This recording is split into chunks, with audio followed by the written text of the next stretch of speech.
All right. Welcome back to my world here on the internet. Man, I went through hell and back trying to get this information to you.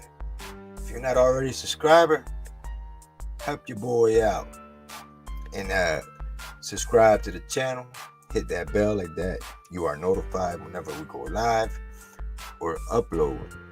I'm currently waiting on Miss Brenda to come on with all the headache and all the messing around. She got to doing something else real fast, but she will be on here to get this information out to you guys. I do apologize for, all the headaches. But yeah, we got it together. I had to come on here off of my laptop, y'all. But yeah, let me hit Miss Brenda up and get her on here. So we'll be right with you. I'm gonna share that I'm on because I done lost everybody that I had on here. So yeah, we're gonna get that together, and we're gonna get that together and come on here and handle our handle. You feel me? We're gonna come on here and handle our handle. So just bear with me as I shoot this message out to Miss Brenda. And she just texted me. Hitting her up, getting her to come on here, share that I'm on. If you're coming on here, go ahead and share that I'm on. Let everybody know that we are live. Alright, about to get this information out to you. But yeah, we're gonna talk about this situation about that police action that was going on yesterday over there at the Alavez home. Yeah, there was police action out there, and we about to explain that to you as soon as Miss Brenda get on here. They were saying that it was a raid and whatnot, but from what I understand, it really wasn't a raid. It was something else going on. I wasn't there, but Miss Brenda was. She was out there, so I'm gonna let her bring that information to you. So as we wait for Miss Brenda to come on here, I'm gonna go ahead and play a quick commercial so I could go ahead and share that I'm on and all that good stuff. All right, so just bear with me. All right.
All right. Welcome back to my world. Got Miss Brenda back on here. How you doing, Miss Brenda? Can you hear me? Yes, I hear you loud and clear. Let me see some ones out there as both. Let me see some ones out there. Give me 1 second. I'm gonna having somebody notify the group. All right. Go ahead and notify the group. Let me see what the chat is saying. All right. Miss Melanie Dawn says, "Hey, what's up, Miss Melanie Dawn? How you doing today? Welcome to the show. Sorry about all the mishap a little earlier. I had to bust out the old laptop, and this desktop done had it. I gotta upgrade that thing. But yeah, we got Yansen Khan. What's up? I don't know if I pronounced that right. I probably butchered your name. I do apologize for that. But yeah, we good now. We definitely good. We better be good. I done paid good money for this laptop. But yeah, we on. I'm just waiting for Miss Brenda to get back on here and to take it away. Got a bunch of ones. Everybody hear me loud and clear. That's what it is. She's notifying the group right now, sharing that we're on. And as you come in, hit that like button. Share that we're on. You know what I'm saying? We're about to break down this whole situation with the police activity over there at the Alavez home yesterday. It was some police action over there, and I guess people are saying that it was a raid, but from what I understand, it wasn't a raid. It was something else. Miss Brenda knows more about it. I'm gonna let her explain that as soon as she come on here. Give me 1 second. Okay, yeah, she's here. She's just taking care of some situation, something with her. You ready to take it away, Miss Brenda? Yeah, you can hear me? I hear you loud and clear. I'm pretty sure that people hear you too. If I could hear you, they could hear you. Okay. I booted myself off by accident. Yeah, I noticed, but I got you. All right. Anyway, well, first of all, before we even speak about this raid, did you upload that new age progression photo that group made? Yeah, I got it. I gotta get it. I do got it. I gotta. It's actually no, I don't have it. Send it. Where did you send it to me at? On Messenger. Okay, You want me to resend it now? No, I got it. Okay. Hold on. I'll pull that up here in just a minute. Go ahead and take the show away. I'm gonna mute myself so you can go ahead and do your thing. All right. Well, I wanted to start off, lower that music. So thank you. Drop the beat. I turned it off for you, baby. We don't need no music. I'm just saying, hey. All right, welcome everybody. Thank you for coming. Thank you. Anyway, yeah, it was let's just say, okay.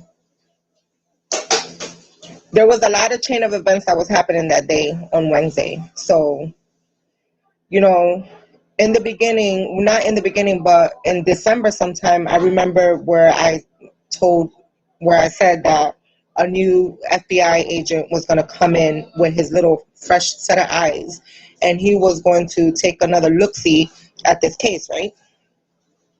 So when somebody with a fresh set of eyes like that comes in from the beginning, they're going to go back to the beginning. They're not just going to look, accept what was already done. They're going to want to do things their way, right? So there was a lot of people out there that day because it was crazy. We had just came from the prosecutor's office. Like, we was doing a lot of things that day. Anyway, so usually when we're in Britain, we stop by Dulce's tree. We take a look at it. We speak to Noema if she's at her house. It's, and we check up on her, and, especially where her kid and her father, her dad who had COVID. Anyway, moving on forward. So, yeah, that's it right there. You need to blow it up a little bit. I can't So do anyway, that on this right now off of this because I'm just showing it to you off of Facebook, so I can't blow it up at this moment. Okay, so we was coming out. Like I said, we was in Britain, at the prosecutor's place. And then when we was coming out, like I said, we usually stop by Noema's. We stop by the tree. If she's home, we say hi, or whatever. Um, so anyway, so we're going down towards Noema's house, and you see a little people from far away, and you seem to think, wow, there's a lot of, maybe that's a fight about to happen, because that's the first thing you're gonna think of when you're rolling down the street and you see, unclothed, unmarked, regular clothed people, that were regularly clothed. Anyway, no indication whatsoever that something was popping off at the Alavez house, unless you came, you got closer to them over there. Anyway,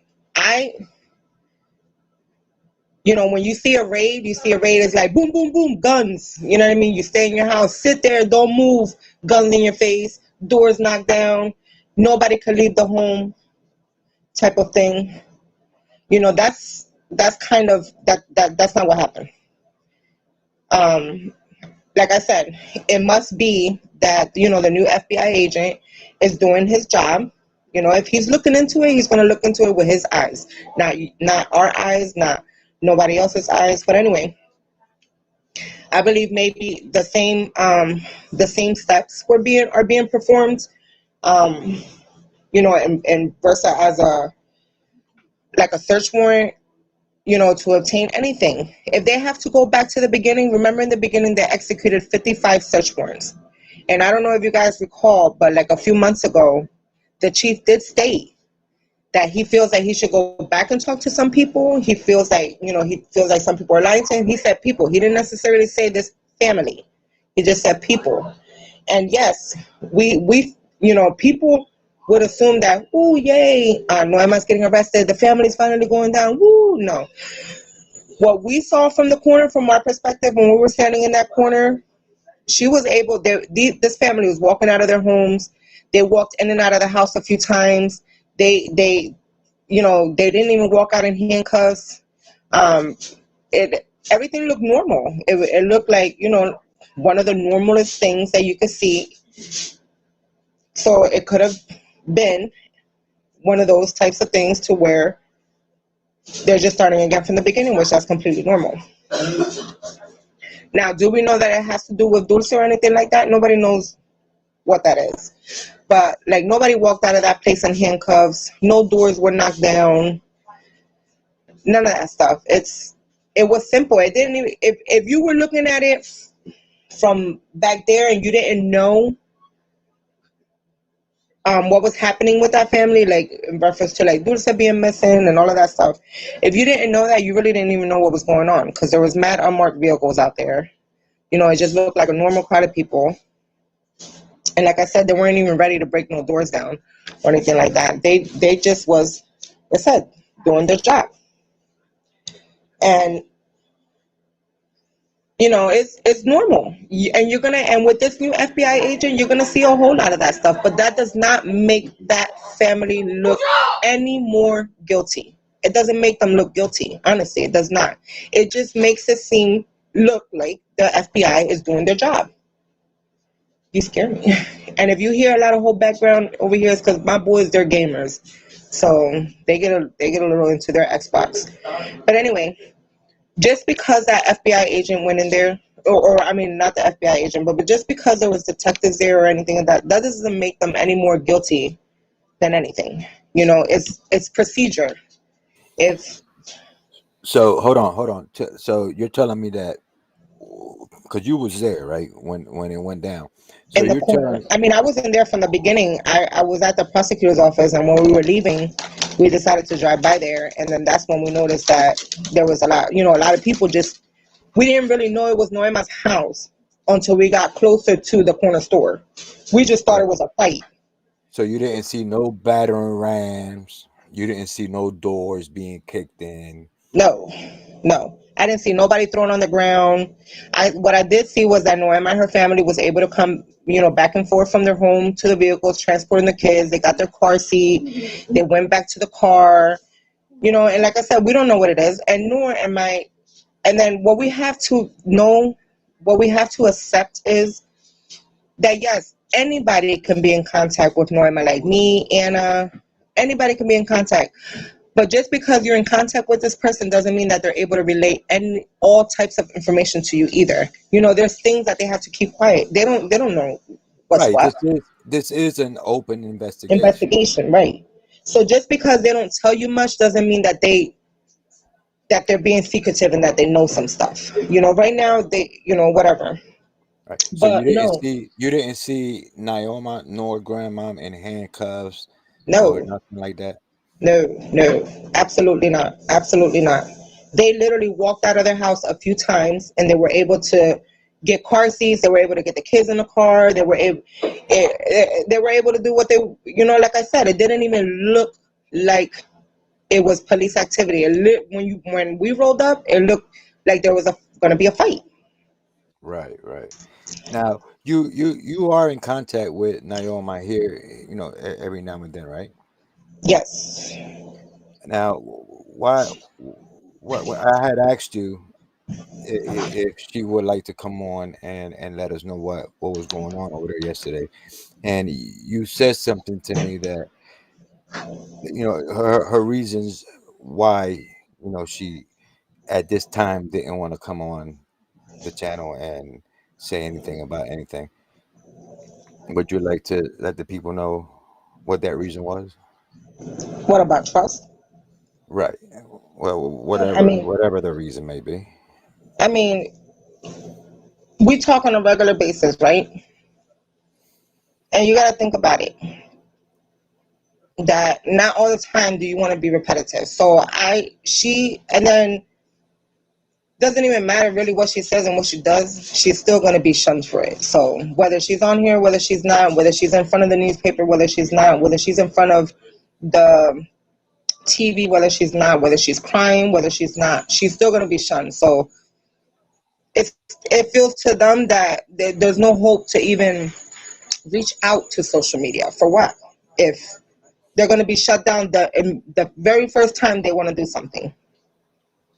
Right. So, but like I said, it didn't even look, it was just I think it was just a regular routine, and I'm glad that if they did do it, I mean, during the time that they did do it, it would be a benefit because, maybe some of the things can clear up too. Maybe if they did have possession of her phone, maybe they could look through messages to, make sure that none of this hate crime is going on. That's going on, things like that. I mean, it's real common that this was gonna happen if somebody new was gonna come in and take a look. Now you said Not hate. necessarily. You said hate crime. You said hate crimes. What do you mean when you say hate crimes? No, I'm talking about like what was floating around before, um, what was floating around before. Right. Okay. Yeah. And it I does see what give you're her, saying. and it will give her some kind of credibility and some kind of leniency. Like, if let's just say if they did come in and they say, "Hey, leave your phone right there," right? And one of the things too that they wanted to probably investigate is probably what was going on. It gives them also the opportunity to check into that fact stuff too before, anything. I'm just saying. Mhm. But it looked normal. Nobody looked at. They didn't even look stressed out. It probably is stressful because they're back at your house again and you don't know why, but they they looked at a little bit upset, but not like if they invaded the privacy. You understand what I'm saying? Right. Right. Like they were okay with what was going on because Right. it was dealing with the situation in hand. The missing child. We don't know if it was dealing with a missing child. What Oh, I'm saying is, we don't know mm-mm, that. no. So we really I don't asked know. her. Really. Yeah. People gonna ask. It doesn't have to do with Dulce. You know what I mean? To them, it probably did think that it had to do with Dulce, because Dulce is the only thing that was going on. But other things is going on too. Like I said, it's a fresh pair of eyes, right? They had to go Right. back from day one. When they Right. first started, they had 55 search warrants. And if they're going to reissue those search warrants, they're going to reconduct their investigation, and they're just going to go back at it from the beginning. Whether she's that, like I said, it's not going to make her any more guilty just because it was there on Wednesday, searching and whatever. Right. Mhm. So yeah, because at the end of the day, I mean, nobody is ruled out As a suspect. as a suspect. So everybody in that family is still, uh, considered the person of interest at the least. Right. And they went back home, so if they found anything that was credible, but I mean,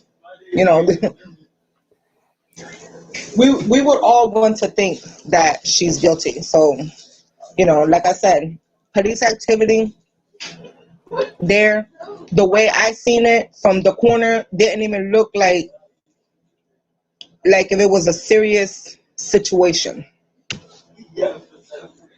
Because even the guy from the store was like, "Do you know what's going on over there?" And I was like, "No, I don't know what's going on over there." But everybody was out there looking at that, and everybody was out there filming, and it didn't. People were waiting for like this girl to come out in handcuffs. That these people that were out there filming was waiting for her to come out in handcuffs, and it was a surprise to them that she came out just walking with her hands free and her child in her hand. You know what I mean? And they walking back and forth. I mean, Right. Right. Yeah. Because the public, for the most part, they already have her convicted. mm-hmm. Which in my opinion, I don't think that that's cool, because even if she did have something to do with this little girl's disappearance, you're technically considered innocent until proven guilty. Now, my Right. next question is, what do you think about this age progression photo that we have up on the screen? You know what? It was crazy because today I was like going onto the search engine, and usually I type her name in just by itself to see if somebody else picked up something new on the case, or like a new YouTuber or somebody else. But anyway, I've seen the true crime stories right here, and I'm digging that photo, and I believe that Noema's digging it too, because she actually put it on her story. She even hearted it. I genuinely think that whoever did this photo deserves tons of credit, because when I picture Dulce, I picture her somewhat like that. That when, not saying that you look for her every time you're outside, but if a little girl was to come by and resemble Dulce, that's someone how I would look for her looking like that. Right. Right now, do you know? Okay, you don't really don't know who created that age progression, or what type of program they used or anything, do you? No, that was the true crime stories. They did that progressive photo, and they probably did one of those like how you said, what was some type of where you can put the photos together, Right, yeah, like an age progression like an program, age or progression photo, yeah, app or something like that. I mean, they when I looked at her, I was like, it gave me a little bit of goosebumps, because I was like, finally, a photo that can kind of resemble her if you was to see her in public. Because I just like Norma, she's not too fond of the two that came out, but I guess because they want to keep on circulating it is okay, even though she says that she doesn't believe that has anything to do with her. It doesn't look like her, which is, it really doesn't look like her. What I mean? The other child that they got a longer neck. They took away her, what is that called? The widow's peak. She has a little widow's peak, and those things don't go away. They actually get a little bit more complicated as you grow, because it grows with you. So I mean, they kind of like took all of that away from her and just didn't make her look like how you would think she would grow. Right. Like the little girl she would grow into. Right. Now, but why? Now, what? Why would we think? And I say we because I do believe that that photo there would probably look more like what I would expect her to look. But what makes us think, as just regular people out in the public, that this photo would be more accurate than the one that law enforcement has put out there? Well, I don't know, because when it first aired out and I seen it, I was like, that doesn't look like her. I don't know why, but I just don't know why. I guess coming from a parent's view, you see your children growing, right? And you've stared at Dulce's face since September 16th of 2019. Since we've been looking into this case since then, and you stare at her pictures. It's like when 2 years down the road comes and you're waiting for a progression photo and you done already built her in your mind, and then you see the progression photo and you're like, what the hell? You know what I mean? Like, we just went a whole left field with this Right. progression photo. Yeah, in my opinion, the ones that law enforcement put out there, she to me she looked at like she's like too old in that She did picture look. or something, Like I don't know. I just didn't think that it looked like her. But Neither nor them. Both of them didn't look. It was both of them didn't look accurate. And then and it wasn't. They posted it out there, but they didn't do it. That comes from like the missing children and exploit whatever. They're the ones that do the progression photos, and they handed them over to the Brushing PD, and they submitted them. You know, mhm, but when they first came out, the grandmom and the mom did say that doesn't look like her. That they wouldn't have had imagined to Dulce to look like that in 2 years. right. So, and then those photos keep circulating. You know what I mean? And you hear it from her all the time. She's like, I don't like that picture because that doesn't look like Dulce. You know what I mean? Right. And you can feel like that because it's your kid. Right. She's entitled to feel however she want to feel. You see the questions? Do you see the comments? Yeah, I'm looking at them now.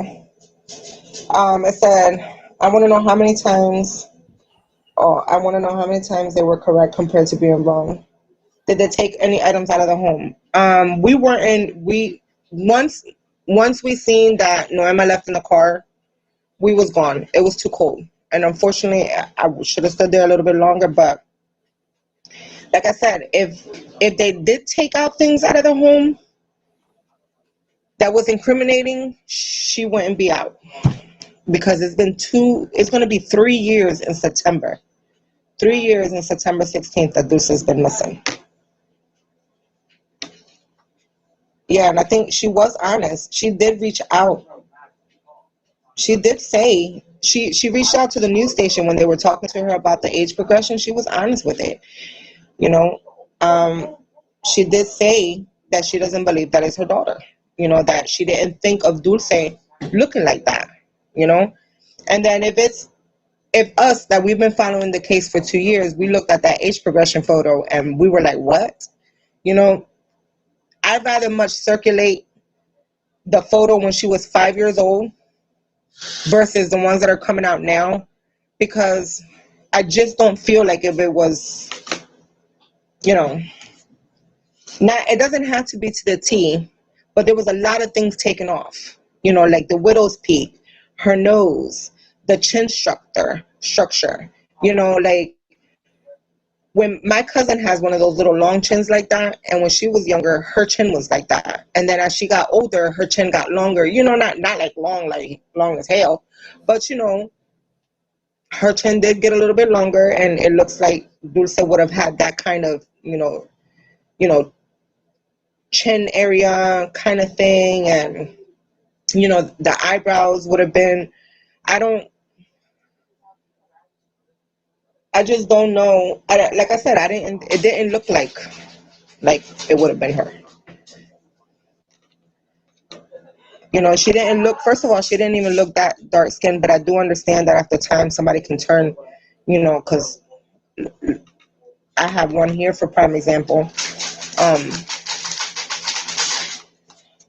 he doesn't get as dark, but I don't think that honestly, that's just my personal opinion. Uh, they should have done a retake after that. They should have just stopped.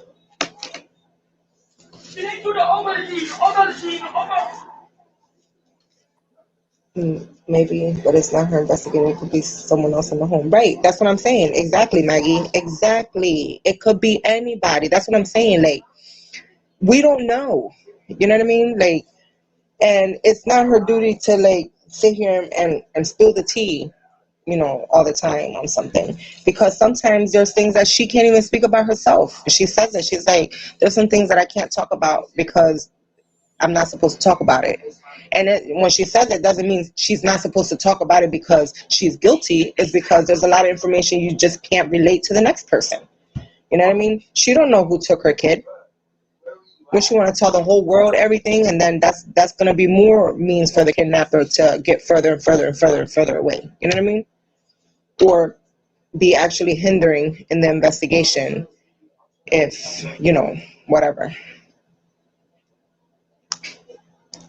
But yeah, it could have been anybody. It could have been somebody that lived, how many times, like that Breonna Taylor, may she rest in peace, how many times somebody could have used an address and people go there, but then, two and two don't, you know. But like I said, there was no guns involved. Nobody was thrown on the ground. They're from what I could see from the corner, everything was fine. Like I said, I mean, they weren't like fuming, and they were real cooperative. That's what they looked like. They was real cooperative. They probably was so cooperative that they was able to walk across the street a couple times. I mean, if they felt as though as these people were flight risk, or somebody was going to flee, or something was going to happen, the area would have been a little bit more contained. Right. Yeah, it would have been. I mean, they would have been in cuffs. Right. There would have been somebody in law enforcement handling the children. I just think that it would have been a whole different scenario if it would have been something outrageous, like that. Now, I did hear word in the street. Um, I did hear. I don't know how true this may be, but I heard that the brother, they might have been looking into the brother or something like that, or cousin or something like that. Yeah, everybody had like tons of freaking stories. Oh, it could have been the brother. Oh, it could have been the cousin. You know what I mean? Yeah. Nobody's real for sure who it was for. You know what I mean? All you can see is that this family was cooperating. It didn't look like a hot. Don't you? Did I send you a video of what a raid would look like? Yeah, you did. I lost it when I had it all set up earlier when I was working from the other computer, but I did lose that. But I'm sure people know what a real actual raid. Matter of fact, I'll go ahead and look it up, and I'll show the people what an actual raid looks like. Give me a second. Yeah, I mean, yeah, they just. I mean, a lot. Shoot, when I was like 16, I think I was 15 years old. I was in a raid. That was not what I seen over there was not what I seen when I was in one, and it You wasn't was even my fault. I was in one. in a What? raid. What you doing in a Yeah. raid? Let me tell you. I'll tell you a story. I go right. And this is when we was living, when there was an apartment, like a home structure on 6th and Montrose. When my grandma used to live in 6th and Montrose, right? So my, that place out there always stood jumping. Okay. Right. So, I don't cover the hand, the sky with my hand. So, one day I was looking out the window and I seen a whole bunch of cops, and I was with my uncle now, the one that's here. Mm-hmm. It was me, Carlos, him, Chaos, Chavo, and we was all upstairs in grandma's apartment. And we were looking out the window. We was like, "Oh, smack! Somebody's about to get raided!" Because it was like cars. You hear the cars and shit, and you hear all that stuff, and you hear doors slamming, and you hear. So I was like, we running down the steps because we was about to be nosy as hell. We running down the steps, and when they kicked that damn door open, it was like, "Man, go back in the apartment." I was like, "Oh shit, this gotta." I looked at my uncle and I was like, "Is this for us?" I thought they were still going upstairs, and it was for us. Was it not? Was it for me and grandma and my uncle and no? It was for my other uncle who had used that address. Wow. Hell yeah. I had that gun right there, and I was like, and the thing is, the very first one down the steps too, because I was little Miss Nosy. That's what you get for being nosy. Yeah. For real. I seen that barrel. I definitely seen that barrel. I was like, when I heard the door, they was like, "Man, get back in the apartment." I was like, "Oh shit, is this for us?" So I'm walking back up the steps. I'm thinking they want us to get out of the way so they can keep going all the way up there to the 3rd floor. Nah, it was literally for us. That's what a raid looks like. You got your guns in your face, just like that. That's what I seen, something like that. Just like that. It was like, "Don't move. You stand over there. You sit over there. You go over there." So that's not what was going on. That's not what was going on at the Alavez home. You didn't even know that there were police officers. I mean, you didn't even know that they were law enforcement. Nothing on them indicated that they were law enforcement. Anybody else in here? You ain't guns on you? Is there a gun in the store?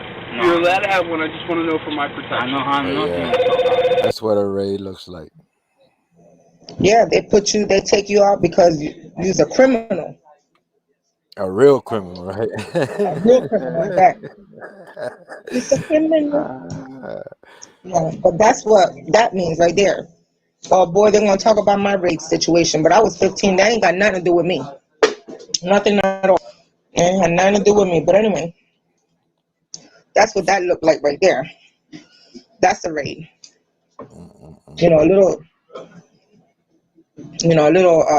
a little search warrant or something like that. Could have been possible in the mix, but you can look up.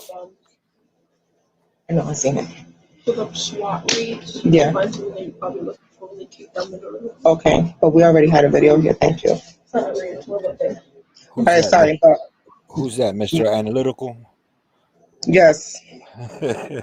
You said you should have looked up. What was it, John? SWAT raids. SWAT raids. Or they kick down the door. They kick down the door. Yeah, they're full black. No, they were in plain clothes. Oh, they were undercover. They were undercover, right? See, you would have seen that, right? Undercover SWAT. An undercover. It wasn't even SWAT. It was literally just detectives. Nothing. Like I said, they look very cooperative. And remember, the chief. Everybody says that they're still, the family is always cooperating. There's nothing much. You can't grab this girl and get the shirt, and you can't grab her and be like, "Pop, pop, pop. Where's your daughter?" You can't do that. Especially if she don't know where her daughter's at. Now, let me ask you another question. How do you feel about I'm sorry. How do you feel about the dad having her scenario? That's reaching. You think it's reaching? Yeah, because if they had and plus on top of that, they did state that there was no custodial ties between both parents. Let's not forget that. So if they even thought at the slightest chance that it was even close to a custodial kidnapping, right? Her father would be right next to her in that Amber Alert, because it would be 100% for sure for them that it had to do because of the father. But remember, he had an alibi. He was at college that day. He can't be in college and all the way over here in America, in Bristol, New Jersey. But that doesn't mean that he could not have sent somebody. But still, it would have been, by now, they don't really talk too much about the father. They clearly keep saying that they think that it was a stranger abduction. More likely leaning to someone who liked to watch children.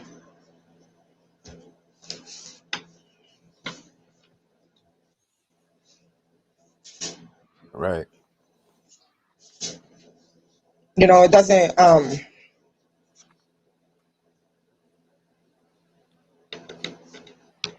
necessarily mean, if you look, okay, there was, I forgot, but later I will post it on the group. There was this little girl who went missing, right? And as they were searching for her, right, her father wasn't even from this area, but her father was from, like, you know, from the other side of I don't know if he was from like Asia. I'd have to look into that. But anyway, they thought that this child got kidnapped by somebody off the street. Later they find out, oh, the United Kingdom. That's what it was. So later they find out that the father took her to the United Kingdom. So bam, they put her and him together on the Amber Alert. Right. Yeah. Now let me ask you another question. Do you think that there should be some sort of like protesting going on as far as finding this little girl? Like if you notice, like with the Summer Wells case, and they have a bunch of protesters out there in Tennessee protesting in front of the little girl's home. Not saying that they should protest in front of Naoma's house, but I'm saying protest as far as it for the investigation, the police, to find, them investigating this, because it's like you hear about all these other cases, but you don't hear about this one like you hear about all these other cases. Yeah, I agree with you. But I do know that sometimes we don't know, like, if this, like, let's just say we don't even, right? If some people had already passed through some type of trauma in their life, it's not going to be easy to bully out information from them, because what they're going to do is that they're just going to enclose themselves, whether they have fault in what's going on or whether they don't, because they're going to feel cornered like they felt cornered before. You know what I mean? Right. So I'm not saying not saying it's like Naoma and them. I'm oh, no, saying no. for protesting for law enforcement to like do more. Well, they did. Yeah. You know what? I'm not even sure what be happening 9 times out of 10, because I know that when there was this problem that incurred, and I'm like, wow, you got to jump through hoops and hurdles and freaking this, that, and the third just to be heard. So I'm not sure if that's the same situation with this family. Do they have to jump through hoops, hurdles, and this, that, and the third to be heard? Because, sheesh,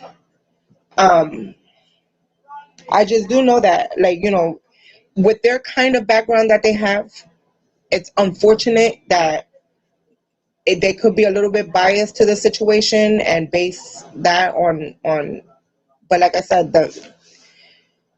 it's starting fresh, and hopefully you know, hopefully there will be a crack in this case. It's going to be 3 years old. It's going to be 3 years on September 16th. Pretty soon, this is probably already considered a cold case. I don't know how many years it has to be before a case is considered cold, you know. But it being that Manny was the only person who seen what happened to Dulce at a very young age, and then on top of that, he was very nonverbal, that if they don't keep on with him and working with him, sooner or later, what he remembers is going to fade away. And it's going to be even the faintest of a memory. You know, he might not even understand what he sees when he gets bigger. You know what I mean? Unless they keep working with him on a consistent basis. I mean, they do work with him, but, you know, how consistent and how all of that stuff, we don't know, because it's, you know, I do know that since the silent walk to December, you know, they did speak to them a couple times, but it's their anniversary, then, you know, no.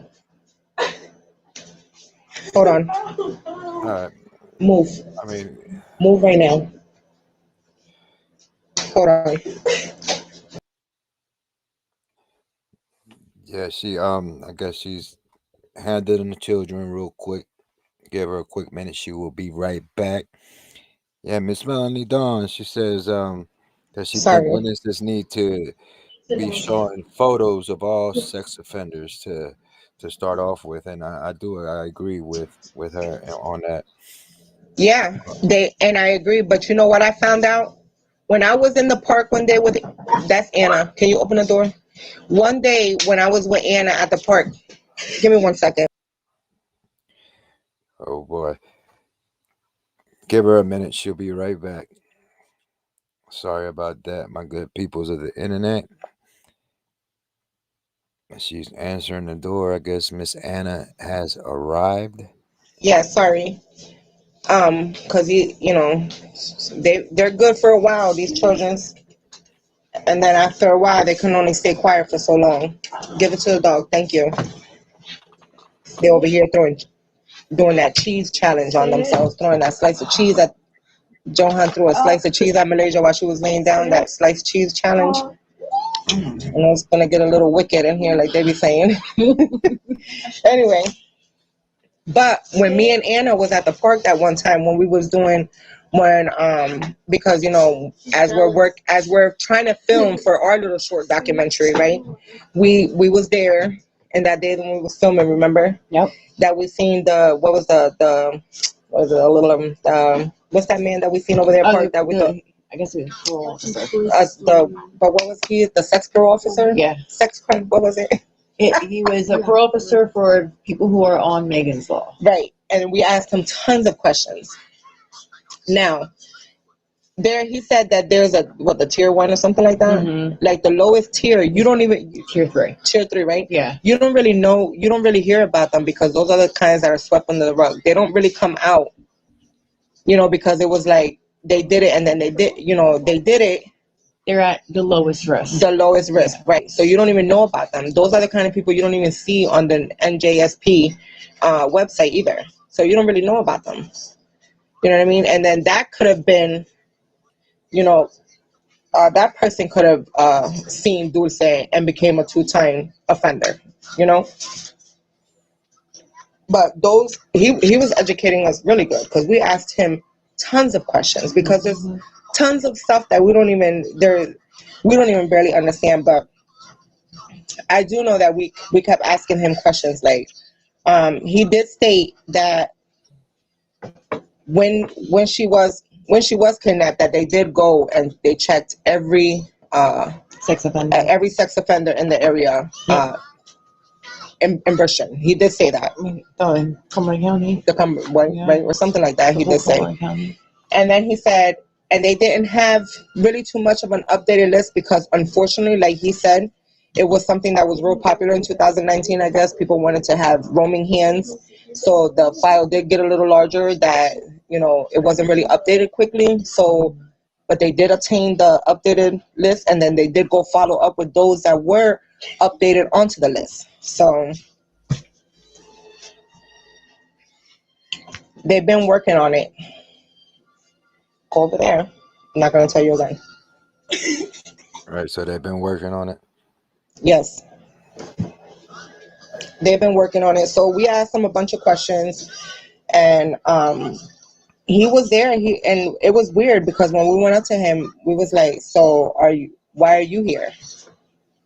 You know, and he says that he parks here sometimes and he does paperwork. Mm-hmm. He watches. He watches. So I was just hoping maybe that one time that he was there, Yeah. he would have seen what would happen. Yeah. But you know, he didn't. So anyway, so yeah, he did give us a little bit of knowledge of, and he did state that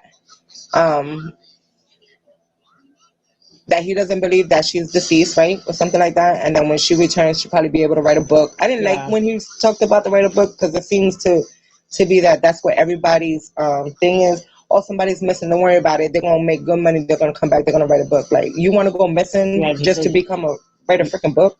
Like with that girl, those girls that were kept for 10 years. Right. The Ariel Castro, right? Yeah. The Cleveland abduction. One of the girls wrote a book. Right. And one of the girls. Well, they did a lot more than just write a book. Yeah. But and remember when the FBI versed these cases right along with Dulce's, he could have mentioned Ariel Castro, because Ariel Castro he had those girls know. He did Elizabeth Smart, Stephen Grainer, and what was the other one? Elizabeth Smart, Stephen Grainer, and that other girl. I just can't remember. Box? Huh? The girl in the box? No. I I forgot who that girl was. It was 3. Elizabeth Smart. Something Duggard. JC Duggar. Okay, there we go. So Elizabeth Smart, JC Duggard, and that guy. Now, he said that the only thing that he bases those 3 on is because it's probably going to be that lengthy time. Like, you know, she'll reappear in like a 10 to 11 year time span. But also, if you look at all of those 3 cases, they're all religious too. They're all religious-based cases. Mm-hmm. One of them said that he was a pastor. Asked the Stephen one. He asked him. He put him in a car. He was passing out flyers, and he was like, you know, Jesus loves you, and all of this other stuff. And he was like, do you want to join this thing? And then he gets him in the car. And he asks him, does your father hit you? And he was like, yeah. He was like, well, I'm going to take you somewhere that I'm going to help you. And the boy was confused. Yep. He was like, I thought you was taking me to my father to show him about this flyer. So anyway, so he ended up taking the boy. He ended up kidnapping him. He was doing all of this Jesus stuff on him, and you know, and then he was utilizing him too to kidnap other children. Yep. Like I'm Still Here, the one that I'm Still Here. Yeah, like that movie I'm Still Here, where they were using those kids to lure other children from off the park. And remember, she said that there was 2 other children that were in the park. Now, do we know if that first person got cleared? They didn't state that. Nope. Anything. I mean, they did rule out that red SUV, which is very weird because I can't seem to fathom the part of somebody seeing somebody getting buckled in to that stuff and then just going away. Maybe they recanted and said that it wasn't her being buckled in, and I'm just saying. Who said that they saw someone buckling in? I believe it came from the 2 girls on the basketball courts. Mm-hmm. Oh, yeah, so they were kids. Because they were the ones that were closest to that area over there that can see those 2 girls that were in the basketball courts. Right, those were the 2 girls that stated that they seen somebody knock Dulce's ice cream down on the ground, and that they're seeing the black guy go behind the buildings while Dulce ran off back that way. Right. Because, you know, when she was like that, they said that they knocked Manny's ice cream down on the ground and that Dulce ran away. You know, like she ran off behind the buildings, and then they seen a black man going behind the buildings. But then they seen somebody, a Puerto Rican, a male, buckling her in a seatbelt. Like, who the hell would have the time to buckle in a child that they're kidnapping? Right. That seemed And do the crazy. police Oh yes, well, I mean, you're gonna find those kind of people like, oh, let me buckle you up for safety because I don't want you to get hurt. But then again, you're gonna take them somewhere that you're gonna actually hurt them. So I mean, I Right. don't get it. Yeah, They that's might, good. but Melanie Dawn said that JC's in that case with JC Duggar, she said that it was a sex offender who was checked on, and that whole time the little girl was out back. That whole oh time. yeah, the JC Duggar. Yeah, do you know That that was the they one. went? I'm sorry. Was that the one where the little girl was buried in the backyard or something like that? No. She was the one where the guy he built. Okay, he was the one where he built that old thing in the back with like Soundproof and all that. he did a soundproof, Mhm. but it was like it looked like junk, but it was Mhm. really a shed that he built. And then he had her back there, and he was assaulting her every day. And he told her she was gonna have kids by him. And then she was there for so long, thinking that God really did put her there in the place of him to bear his children, that she even hid him from the law for a little bit until he started touching her kids. When he started doing that, she felt like, wait, this is not going to happen. I remember now. There's a movie. There's a movie, Yeah, right? Yeah, I remember. I forgot what it's called, but when I get it, I'll show it to us. Yeah, because I want to. Oh no, that one's another one too, with her father. And there was another one. It's called Amber Alert. Amber. That's another one, but Yeah. she is no longer alive. She was taken in the parking lot. Yeah, I've seen that movie. She was the very first one who originated. Even Melanie was talking about it right now. Amber. Yeah, for 18 years. For 18 years, he was down there. But anyway, and then the Elizabeth Smart thing too. Okay, so her father. Okay, so that's Elizabeth Smart is even better because Elizabeth Smart's kidnapper actually had contact with the family before she even got kidnapped. So this gentleman was walking. This gentleman perceived he was homeless, but him and his wife, they already had a plan, right? They sat there. He cleaned himself up to look like if he was looking for work, but really he was mentally unstable. He thought Jesus and that he needed to have many wives, right? So he cleaned himself up, right? And he went downtown and he started looking for work. And ironically, he literally bumps into Elizabeth and her mother while they was out there in the shopping, right? And then he said, oh, he's just a humble man trying to look for work, blah, blah, blah. So she said, oh, my husband needs somebody to help around the house, right? So she gave him the number. He contacts the husband, and they started. I don't think he was there for no more than 3 days or something, and then something went missing, and then they booted him out. So anyway, then a call came through one time in the middle of the night, right? And the little sister had picked it up.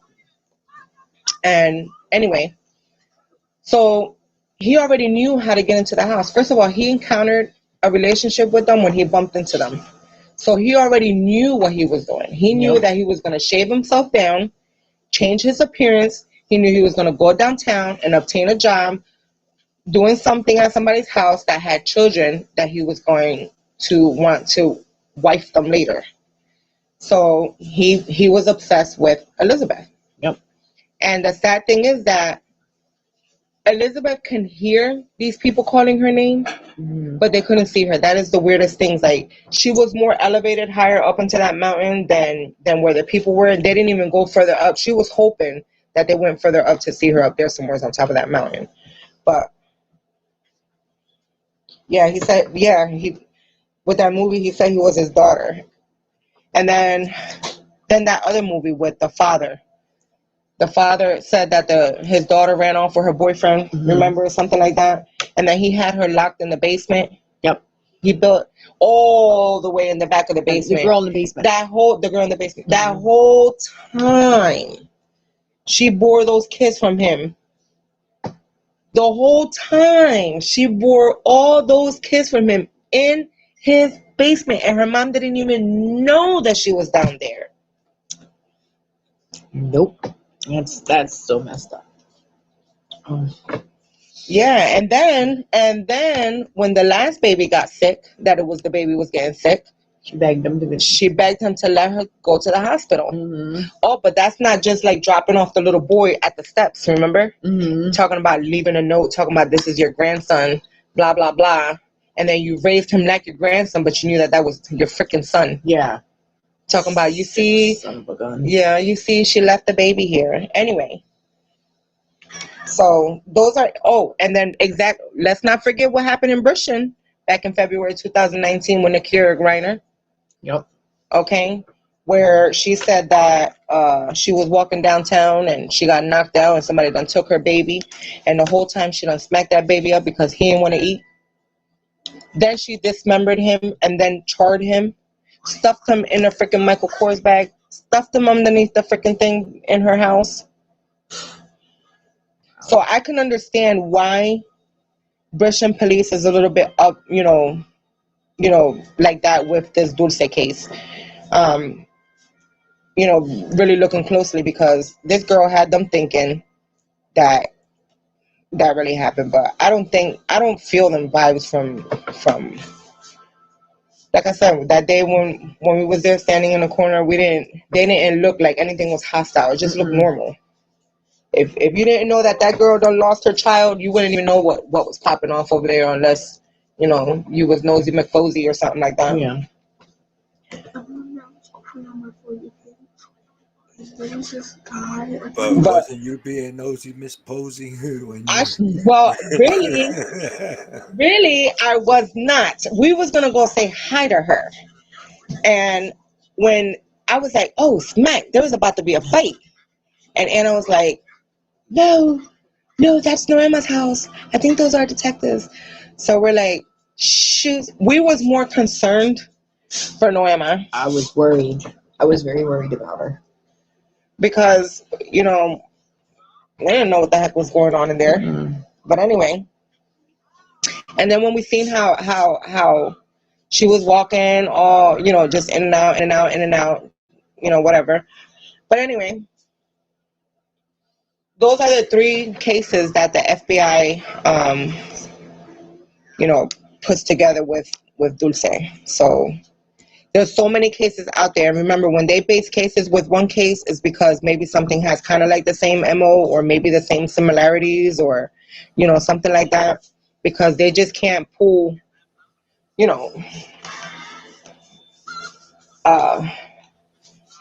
something that doesn't, have similar content to what's going on. Right. They don't know. They're not. Yeah, well, there was because there was she must have just joined them. Yeah, but, she must have just joined. And she you must have have to go just back after we're done and watch the replay. Yeah. We'll give you a quick rundown Recap. if you would like, Miss Brenda. Give it a quick rundown. Yeah, it didn't. Well, it definitely wasn't a raid. It wasn't no bust down the door, guns in people's faces. She didn't walk out in handcuffs. They didn't walk out in handcuffs. Like we said, it looked normal. They looked very cooperative. I mean, they did look a little bit bothered because you don't even know what they was doing at that time. The grandma could have been food shopping. The grandma could have been in a doctor's appointment. You know what I mean? Noema could have been in the middle of a shower. But we do know for sure that none of them people walked out in handcuffs. Like I said, you couldn't even tell what was going on because everything looked real quiet, real peaceful. Yep. It was real peaceful. Honestly, I think that any of us would be aggravated if police was to come knocking on your door and just telling you to vacate your home because they're gonna look through stuff. I mean, anybody would be aggravated. Right.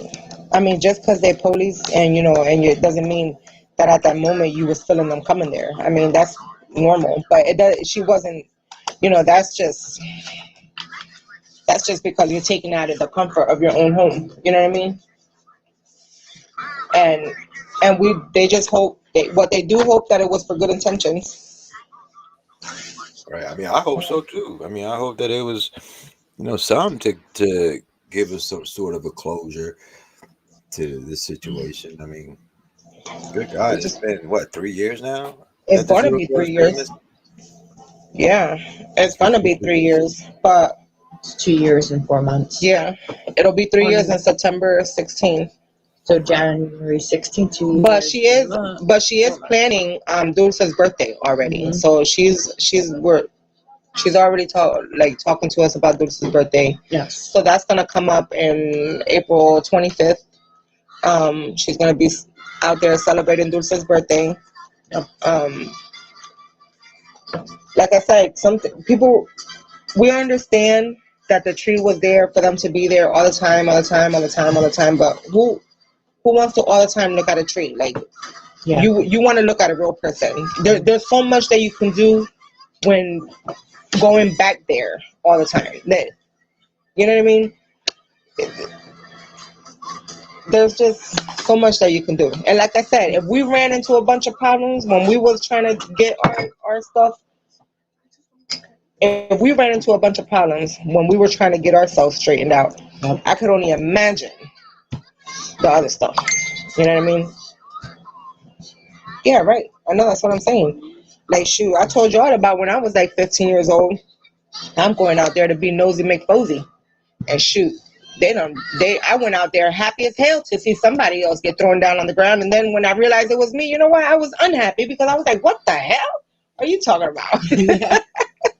Well, hell, I've been in a raid where they raided me, and I know that's not how it is.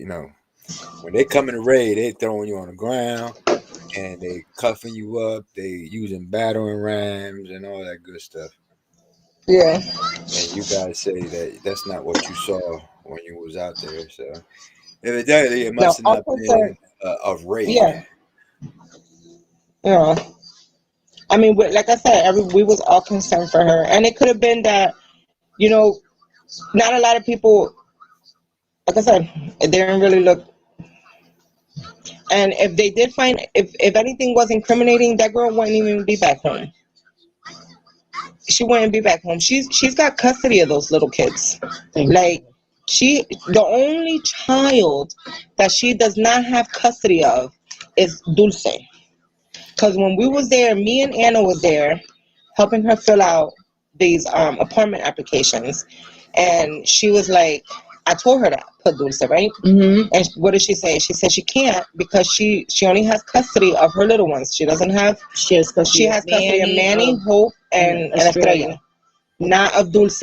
Nope. And she was like, my mom still has custody of Dulce, right? And if they would have thought that she had anything to do with any kind of foul play, with Dulce, I don't think that she would have any of them kids. They would automatically take them, I would think. Right. I don't know. I could be wrong. I don't know nothing about diaphism. No, I mean, but I believe in that.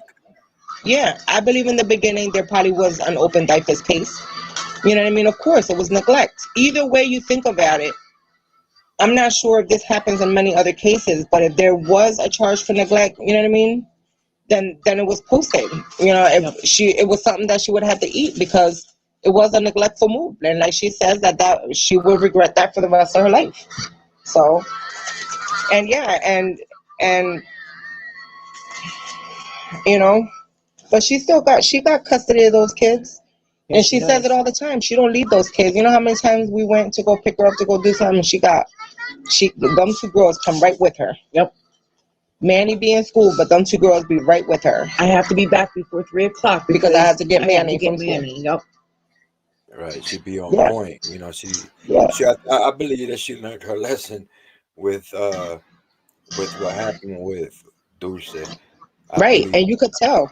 I could tell when she did that walk.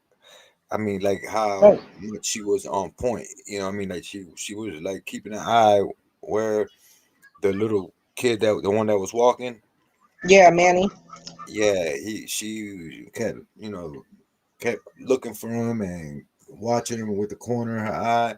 Trust me, I was paying attention to body language and things of that nature because I don't know this chick. You know what I'm saying? So, I'm trying to figure out if she had anything to do with her little girl's disappearance. She was keeping an eye on those kids during the walk. She sure enough was. And you know what? And it's only because, not only because that was a poor choice of words. Because I know that a lot of people had words, because remember when they did that parade and Manny was all the way back there somewhere and she was all the way in the front, and you got to think about that. There's gonna come a time in your life that if you're not ready to be somebody, but there's gonna come a time in your life that is gonna make you be the person that you're supposed to be. And if she was supposed to be a mom, she definitely learned her lesson now, because she's more proactive. Now she knows what it really is to change diapers, do the milk, get the clothing, make sure that your child eats. You know, she's doing all the motherly duties now, and you could tell she is, because now she looks like a mom, because she looks real tired and exhausted. And then when Hope was sick, when she had the COVID, all there with the, she had, you could tell she was real. She's real attentive. You know, it just sucks, and that happens to a lot of people. That happens to the best people. I mean, just because you got kids doesn't necessarily mean you got a bond. You know, how people expect you to be. You know what I mean? Yep. Yeah, I don't know. That could have happened to any of us. I mean, just a couple of days ago, one of my peoples out in New York. Remember I was telling you how you know, his little girl turned up missing. You know, thank God she was found, and I really don't know that story because that's his story to tell. But you know, thank God that you know, she was returned home safely and everything turned out okay for him. But you know, like, you know, my point is that something like that could happen to any of us, at any given time. At any given time. And like they say, I hold on to what the FBI agent said, that it could have been a crime of opportunity. Because if you go to that park, you can tell off the bat that somebody's easy to, if they might take you if you're not watching yourself. Because you know, there's just a whole lot of weird people that go to that park. Like, you know, I mean, it's just not that part. It's like the world today. right. You understand what I'm saying? I mean, look at the situation with Kanika Jenkins. Oh, I yeah. mean, you know, she just found dead in a freezer. And there's, you know, a lot of mess going on with that. We don't know if that girl's organs were in her body when they found her. You feel me? Yep, or that It's- boy, or that college boy. Remember that they found his car and they was looking for him, and then they found him in the river. Yep. And he didn't have no organs. They found him while they were searching for Gabby Petito. You remember that, babe? Yeah. The boy that they found from the college boy with no organs or something like that Mm-hmm. in the river. Yeah, You didn't see it during Gabby Petito. yeah, I You remember didn't hearing have something that. like that. I don't remember the Yeah, details, but yeah. yeah. He was found. He was found in the river. He ain't have no organs. His family is still fighting for him. But they only found him during this Gabby Petito search. So they would have never found him if. No. And I don't even think that they related to the parents right away, either to the family.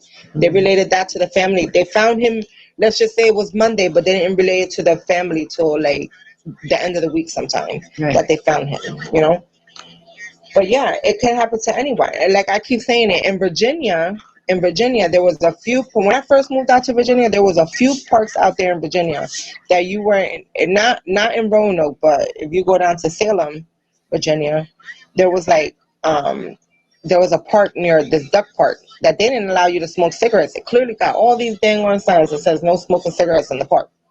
You had to go out there to the parking lot. It could have happened to all of us. When I went up there on that hill and I could barely see my children through these trees, I was more watching those dogs that those people had in their hands versus those people taking my kids. All of that to enjoy a freaking Newport. And did that work? No, because my anxiety level was at 3,000 because I'm watching my kids from far and I'm smoking a cigarette. So what did that make me do? Smoke another cigarette because I didn't feel it with the first cigarette.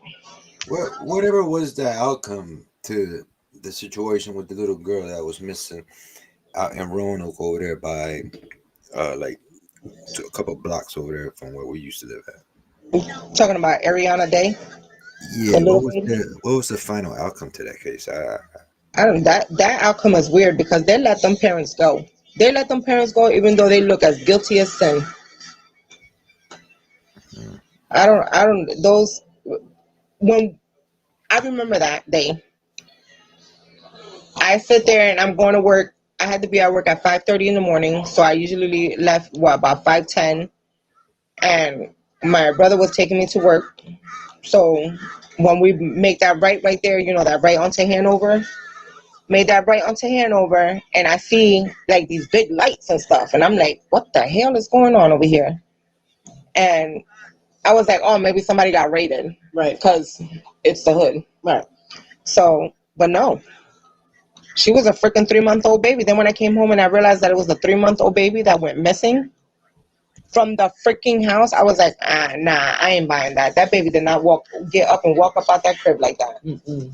She did not walk out that crib like that. But her father did state that he drove an hour away to bury her near these train tracks, which he supposedly showed them to the spot. She wasn't even there. So I still think that that family is truly lying, because every little single thing pointed to them. They had text messages.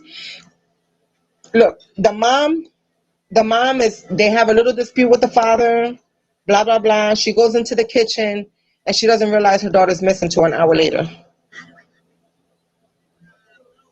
What? She went to go check up on her daughter at 11 o'clock and realized that her daughter's missing. Her 3-month-old daughter is gone with the wind. And she didn't even notice that baby was missing. Okay? So she calls the police. No, I think the grandma wasn't the one that called the police. And, they still ain't find her to this day. You still have them? No. And you know what's crazy is that the cops are that's even crazier out there, because those cops didn't even come knock on nobody's door. Nobody knew that there was a freaking baby missing. They didn't come asking, do you have surveillance in your house? Do you got video in your house? Do you got a camera here in your house? You know what I mean?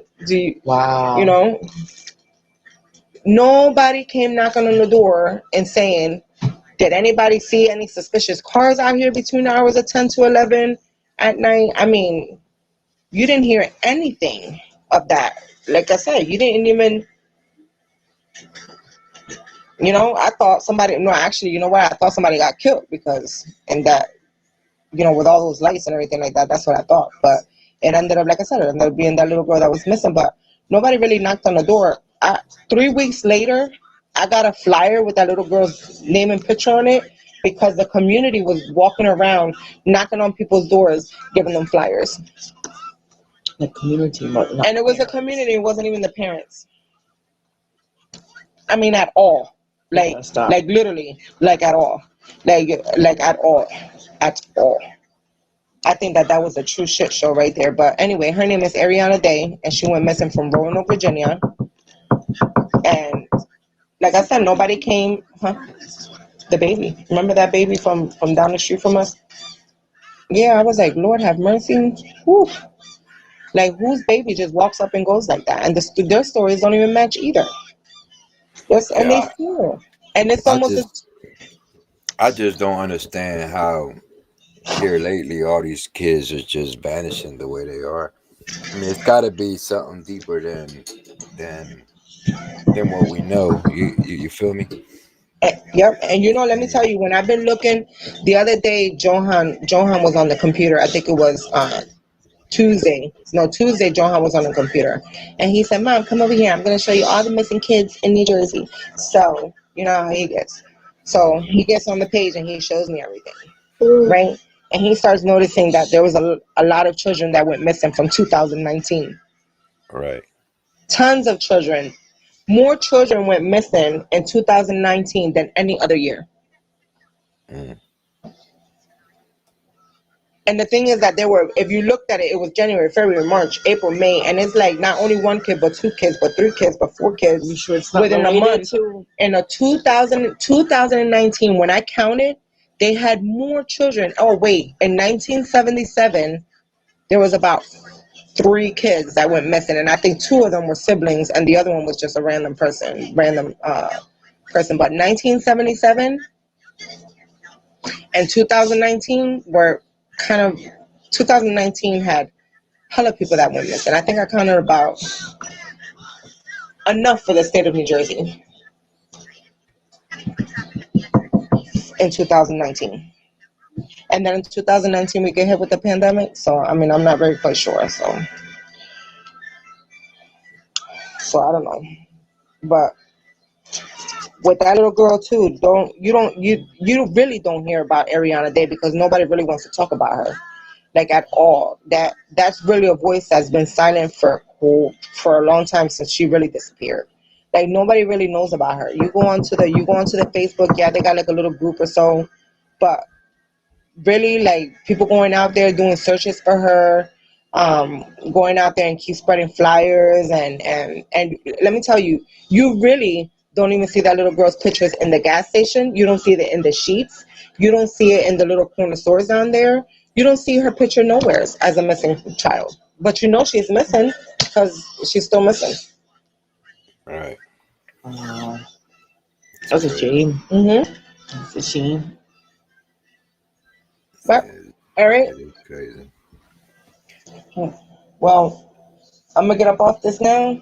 Unless anybody has any questions or anything like that. If not, Did you read what Melanie said? where? Yeah, I mean, everybody deserves a second chance. Everybody. We was all shunned at one point in our lives when we did something that was wrong. So, and we all got a second chance. So, I mean, my thing is, as far as Noema goes, if she has something to do with this situation, with her little girl going missing, I mean, in my opinion, I just believe that she needs to come out with it and, you know what I'm saying, and bring some closure to all of us that are invested. If it's the father that has her, then he needs to speak up and let us know that he has her. I mean, something's got to give. Yeah, and that's the thing. That's the thing that people keep going after Noema and they want to know so much about it. It's like they want Noema to reach out to the father. Like, if y'all really that persistent, how come y'all don't start screaming and shouting so the father can appear more? Right. You know what I mean? Instead of wanting more from what she's already giving. Right? Like, people want to see more about the father. Make him some big deal thing so he can come out some more. Like, he came out with one corny ass birthday video. One corny ass birthday video, and people rolled out the red carpet. Oh, but at least he came through and he wants to do something. I mean, cállate la boca, bro. Like, that's not nothing. No, my thing is that video dropped, right? All right. That little musical. Mm-hmm. And then that was it. You don't hear nothing else. Haven't heard nothing. So we don't even know if that was really Dulce Maria's father. For all we know, it could have been some sort of imposter cloud chasing. Oh, it was verified. That's right. It was verified. You're right. It was verified. Okay, so it was her dad. But it was verified. Still, but why is it that is the last and final thing we've heard? Why isn't his behind trying to figure out a way to look for this little girl as well? No, and then the thing that bothered me the most is because he inboxed. Listen, okay. When that video came out, he inboxed somebody that I know. And I'm not talking about the first person. I'm talking about somebody that's my blood. He literally inboxed them. And you know what bothered me about those messages that she was sending me? What was bothering me was that he seemed more like he was asking for money, because he was like, oh, if I get the money, I can do more. But look, dude, you got all of this stuff going on. Let me tell you something. If you knew that your daughter was missing, don't come out. He would try all that time later to get over with this corny ass birthday video that I think that genuinely was done for his singing label more, because I genuinely think he wasn't involved. And I'm thinking that he was like, doesn't really want to talk too much on the case, which is, he could be conservative if he wants to. But I'm thinking that he only came out that one time to bump up his YouTube. Yep. You know, for publicity. But was it for his daughter? He took it all down. Yeah. Yeah, because I'm glad he took it all down. Yeah, I believe it was a clout chasing situation. Right, I believe that. I don't genuinely believe that all his true feelings was there when he let that video out. And then even helps him let that video out? Like, that's so country. Like, you know what I would have done if he would have reached out to me? I would have immediately told law enforcement that this man was reaching out to me. Yep. This is Dulce's father. He is reaching out to me. Okay, here is what he's saying. Because genuinely, if everybody thinks that the father has her, why were we keeping him a secret? Right. Right, and it's like Miss Melanie Dawn says, where is the father's family? Where is he at? Where's the Right. family? You know, where they at? They were so concerned Right. about this. Right. They If would, they- they would be And it's not like Norm, I can go over there and be like, "Pa, you're gonna come out here and you're gonna help me with your granddaughter." No. If nobody wants to stand behind her, then she fucking stands alone. I mean, we all was born alone, like, right? Nobody else, unless you was born with a twin. But I mean, we came in this world alone. Yeah, that's I mean, your mom helped you come out, but you know. But either way, I don't. That birthday video was one of the most, like I said, it was corny as hell. Because like I said, I thought, and I know it was for publicity. You know what I mean? right. To boost up the YouTube. Yep. And then you want to get disappointed because your video leaked out. Because of course it was gonna leak out because You wanted it to leak because out. well, it was gonna leak out regardless whether he wanted to or not. Because you know, whatever. But anyway, I would have not had never helped him participate in doing that birthday video. Me either. I would have not had done that. You know what I would have done? I don't care if he had a spokesperson. How do you even have a spokesperson when you're not even in the front news of anything? You know what I mean? Like, you've never appeared not one bit, and all of a sudden you have a spokesperson, I wonder who is first. and then you freaking you shut off all types of communications with the world after that. You show us one little corny ass birthday video. That, by the way, I think Johan and them probably would have done a better singing version. You would have done a better singing version of that bit. Right. Yeah, no, you're right, Melissa. You're right. Like, the video was up there, and then remember when it came out, the chief was like, he wanted to speak to the creator of the video and the father. Like, he didn't just want to speak to the father, he wanted to speak to those who assisted him too. Because come on now, you're talking about a girl that's went missing, and all of a sudden, for how a year and a half that you don't hear about nothing about him. And all of a sudden, he come out with this corny ass birthday video. Yup. Corny. It's Corny. crazy. It's like corny. And then the thing is that people was like, "Oh, look at him! Doesn't it look I was sad. like a little girl who loves her father?"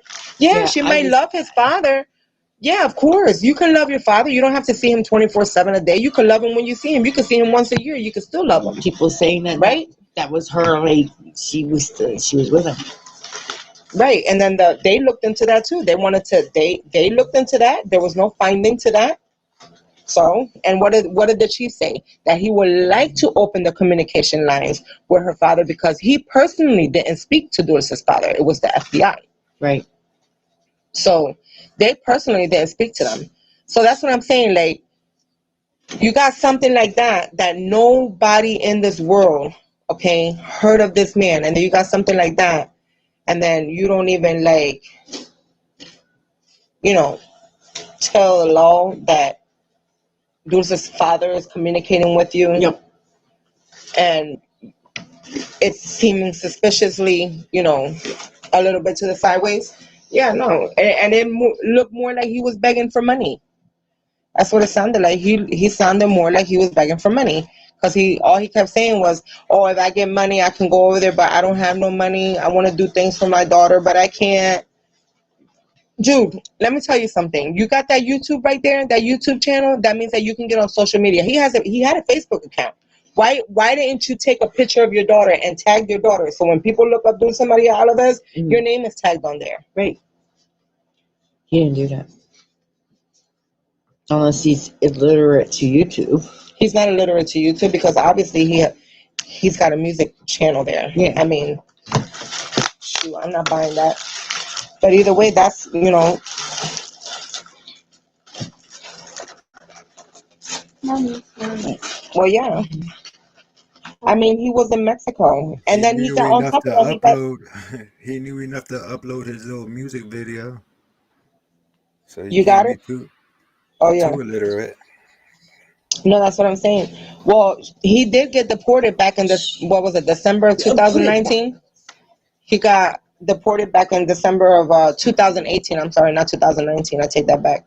It was 2018, where it was him and the grandpa who both got deported. And anyway, he got deported. But then he had an alibi of being in college at the time that she disappeared.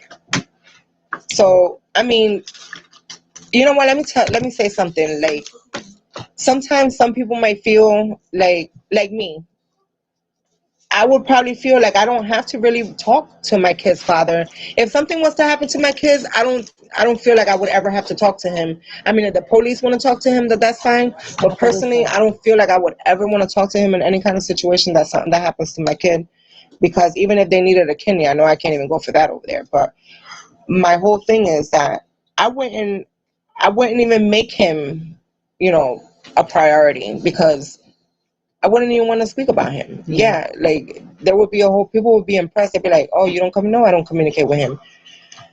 You know what I'm saying? But of course, there can be parents that don't communicate with each other. It's very common. She doesn't have to know that. She doesn't have to know that he lives on 182526 freaking Sonalia Avenue in Sonalia, Mexico, whatever the hell the damn zip code is. Yeah. Apartment number 2 underneath a rock. Well, she has no communication with him. It was Right, more... and then she really didn't talk. Like, that's what I'm saying. Like, there's parents out there that don't got communications with their baby dads. I'm one of them. You know what I mean? I'm just saying in general, if we want to relate into why she didn't have no communications with Dulce, and yeah, that could have been fine. He probably did have access to Dulce when he was here. But after he went to Mexico, we don't know. Yeah. But like I said, the police been saying since day one that this family has been cooperative. I mean, they could be saying that all day and we don't know. But I still don't think that after a year and a half, I would have never have given him any credibility of even airing out no corny ass birthday video like that. Because I would have first immediately handed that conversation over to the British police. I would have been like, you gotta talk to them. Yeah, look who appeared. Yep. Look who appeared a year and a half later. Not, oh, let me keep it for some clout. No, look who appeared a year and a half later. Yep. I think that you might want to entertain this conversation because you're looking for Dulce. How about if he did have Dulce? Mm-hmm. Right? How about if he did have Dulce? Yeah, we ate all the candy canes. Mm-hmm. We ate all the candy canes. Oh, yeah. She said she tried to get on there. Yeah, you got to cut the camera off, though. Yeah, I don't think. I think she said that she's really not feeling too hot to hop on. So no, she said she doesn't want to see her face. Her face. Yeah, and she I was can like, turn you off can the shut the camera off. I did drop the link them. for anybody that would like to be part of the panel. They could go ahead and click on that link and don't be afraid. Join us.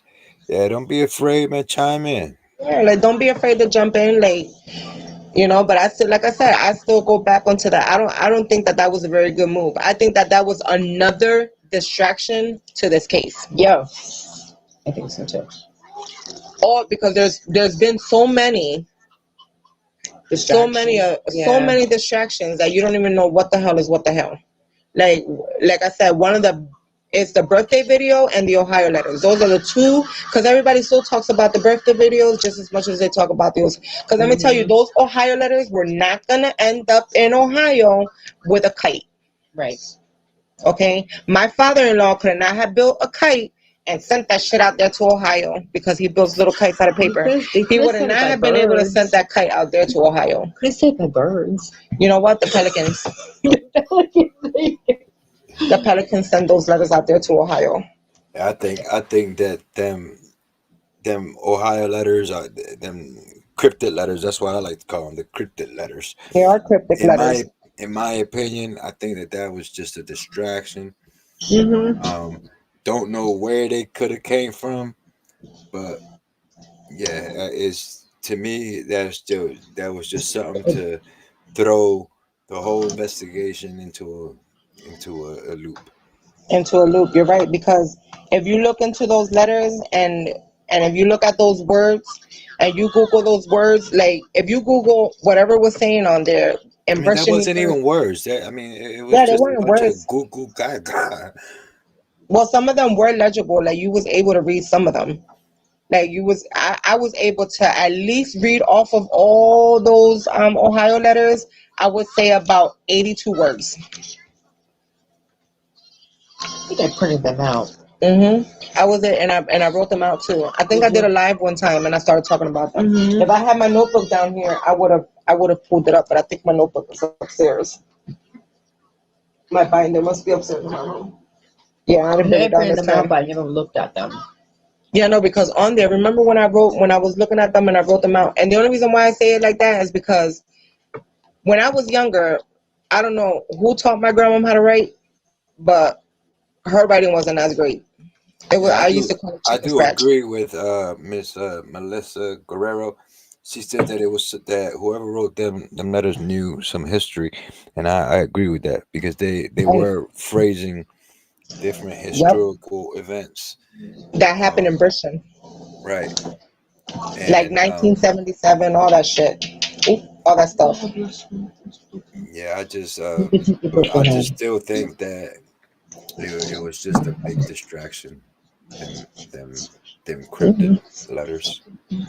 Yeah, well, somebody put them out there. Somebody put them out there, and I don't even know how. What was that last year? That was in March 2020. March of 2020, 2020. and we're about to be in March of 2022. 2022. So almost 2 years later, this person who wrote those funky ass Ohio letters is still We free. have never found out what happened with that one. So 2 years before we get these Ohio letters, then a year later we get this corny ass birthday video, Mm-hmm. and then in between all of that stuff, there was other distractions as well, Yep. like a lot of them. Well, with I the just car. with the car. Melanie Dawn asked um about the letters were they looked at by the detectives.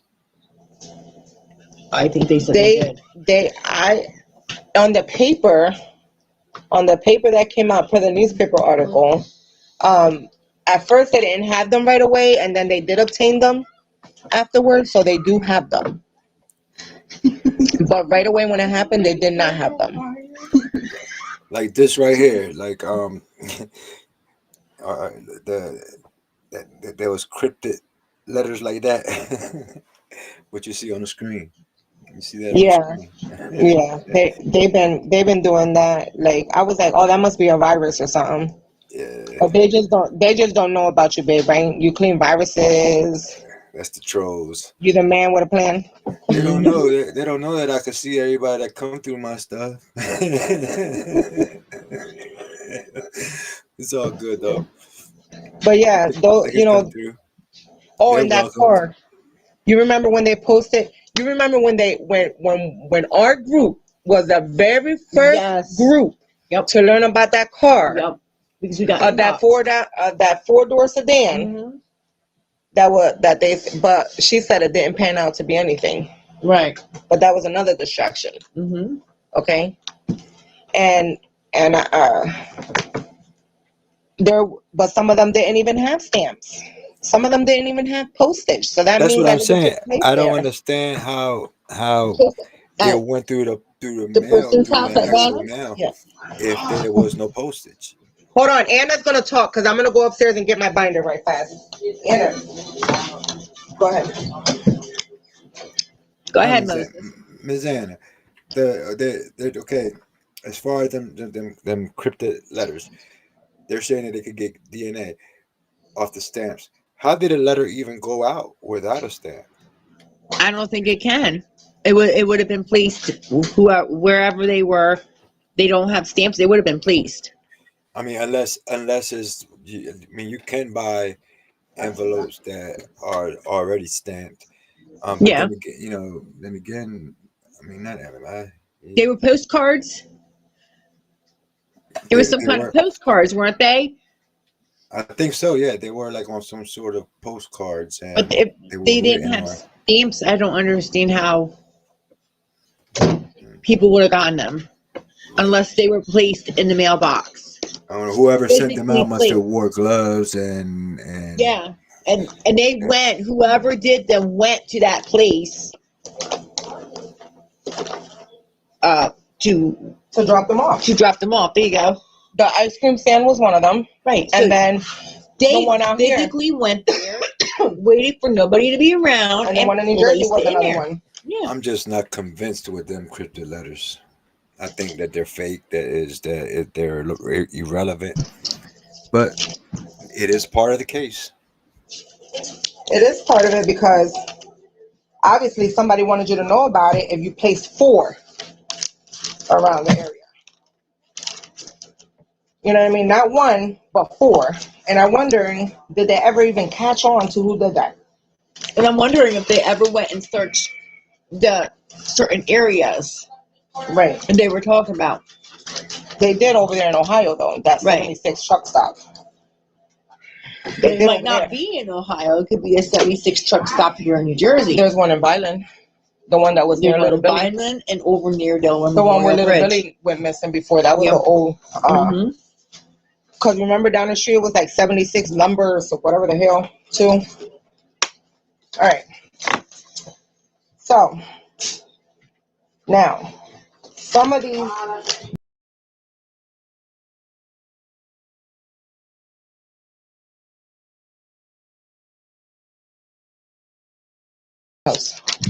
So what I pulled off of some of them was, and this didn't happen very like that. It took time to make sure that what I was able to see, I was able to see. So anyway, the first ones that I seen was Dolly World. Where's Dolly World at? In Tennessee. Okay. What is it? Nashville, Tennessee? Yeah. And then the next one is Danielle. And if you remember, we had a famous troller by the name of Danielle. Remember Danielle? Mm-hmm. Yeah. Then you have the Elvis area. You have Disney World. You have Georgia. You have Las Vegas. The word new. Family Dog. New England Town. Catholic Shrines. Kids Home Orphanage. USA. New York. Ranch. Maine. Lake. Border. Mexico. Alaska. Border of Como. I don't know. Please tell that Noemi parents in. Then it says Spanish, 1776, Civil War, Bluebell, Life, Church, Everglades, Lake. There's a Bluebell Farms over in And there's a Bluebell right there off of Cohansey too. Mm-hmm. The creamery. Mm-hmm. And then you have Worked, Renoc Leons, like RENOCLEONS. Renoc Leons. I don't know. Gas station, Have Kids, Dad in Sports, Girls Softball, Senior, Help, Herself, Secrets, Steal, Happen, Again Have Kids, Hell, Rotten Hell, Worked, Coats, Clothes, Big Note, 4 Hall, My Family, Christian Walk, Feeling, Hopewell, I Used, Broad, Gas Station, Schmucks, Big Write-Up, Halfway Houses for Sex Offenders. And let me tell you about that in a few minutes. There's one right down the street. Yeah, on West Avenue. No, there's one right there in the Christian where near that Indian school. Mm-hmm. Yeah. There's like right now What? It said what about halfway houses for sex? It says halfway houses for sex offenders. Then it says Noemi Comply. Then it says Neon Company. My Grandma Speaks Little English. 7-Eleven, Sloppy Joe's, Cheesesteaks, I Look On, Sale, All Small Town Fire Department, Roads Galore, and I think that was it.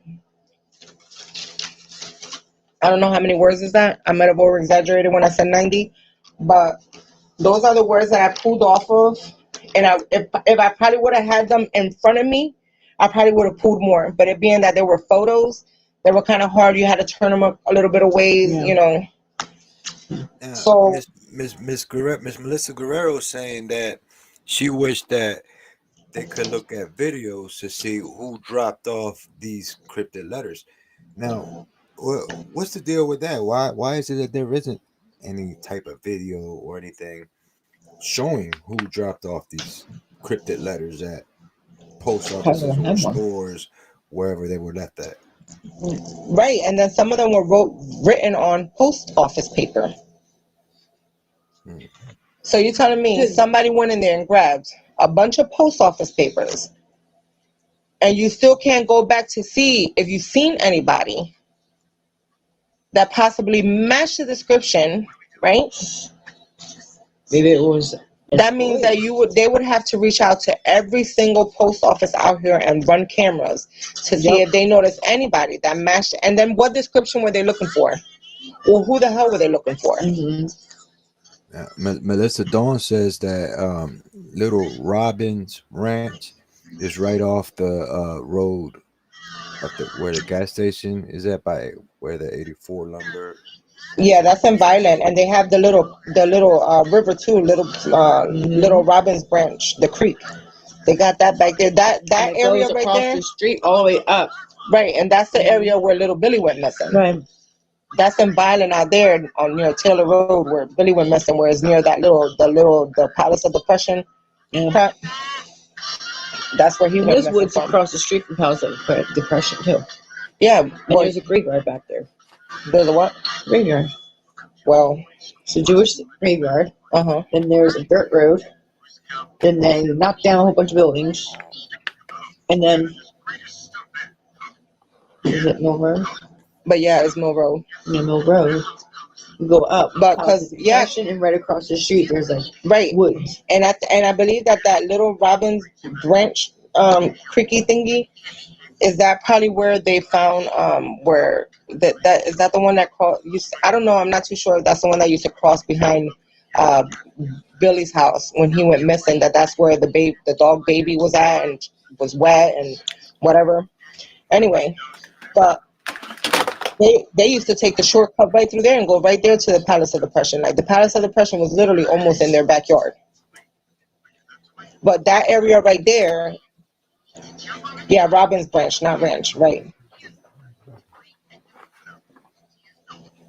Right. Well, and that's right. And then I don't even know if it was in that post office in your area, Melanie, so I'm not sure. But, I mean, every post office has cameras. Right. And I'm like, who sent those letters out?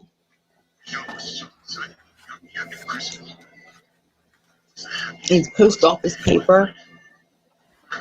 I don't even know what the hell. I mean, they might not even think of it. They might not. I mean, I know that they disregarded it because it looks like something that was familiar to somebody.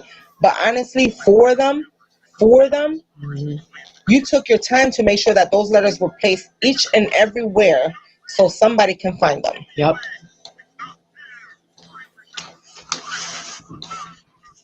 You know? And it doesn't even matter if this family had Ohio ties or not. Like, you really think that, none of that stuff. Those Ohio letters, yes. And then you know what's crazy is that the very first, not the very first time, but like a couple weeks ago when I did that live after being sick, that I finally got on and I started talking about the Ohio letters. You remember that Ohio lawyer that tried to come in the group? Mm-hmm. And it was, and he was for like criminal law. Mm-hmm. Yeah, from Ohio. Soon enough that I talked about them Ohio letters, that gentleman tried to come on. But then I Googled into his law firm, and his law firm wasn't too fond of stuff. So anyway, my sister lives 2 blocks from the Palace of Depression. Yeah, and little Billy used to live right there on Taylor Road. Mm-hmm. Before they even did, like, he used to live at almost to the very corner of it. But then now they added, extra homes and all that stuff right there. But it's like an L. Yeah, it's like an L shape. Yeah. Yep. But how weird coincidence is that? Like, so many, like I said, like I say too, like okay, little Billy being missing, Jesus Christmas on the pedestal, that was 55 years ago. 55 years ago. And he still isn't found. And he still isn't found. But let me tell you something. 55 years ago. I just hope that the same thing doesn't happen with little Dulce Maria Alavez, that we gotta wait, that Right. still this little boy isn't found, or he's not even a little boy anymore. He's a grown ass man. Right.